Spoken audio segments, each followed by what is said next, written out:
ده جزء من سلسلة فيديوهات بتكلم فيها عن هيكل القصة وازاي نستخدمه، واتكلمنا أول مرة عن الهوك والبداية، واتكلمنا بعد كده على الكونتكست والسياق. المرة دي هندخل على جزء جديد في الهيكل ده، اللي هو الانسايتنج انسيدنت أو المشكلة أو اللحظة الفارقة اللي في أي قصة.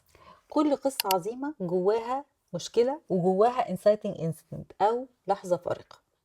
ايه هي اللحظة الفارقة دي؟ اللحظة الفارقة دي هي اللحظة اللي بتيجي تعمل disruption او interruption للحياة العادية. يعني هتلاحظوا مثلا في معظم الافلام هيبقى ناس بتتمشى في الشارع، ناس رايحة ناس جاية، ناس بتبيع ناس بتاع، بعدين فجأة حاجة تحصل تكسر النورم بتاع الحدوتة او تكسر النورم بتاع الحدث، اللي هي المشكلة اللي بتظهر في الحدوتة. اللحظة الفارقة دي هي اللي بتدي طعم وإحساس للقصة. يعني لو أنا جيت قلت لك إن أنا كنت نازلة من بيتنا النهاردة، نزلت لقيت العربية بتاعتي مخبوطة، هتلاقي نفسك بتسأل 550 سؤال. اتخبطت ازاي؟ مين اللي خبطها؟ اتخبطت فين؟ مين؟ عرفتي توصلي للحد اللي خبطها؟ طب كان في حد شاهد؟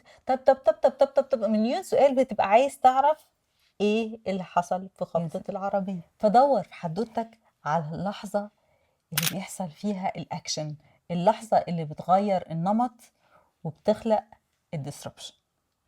من غيرها مجرد ملو كلام.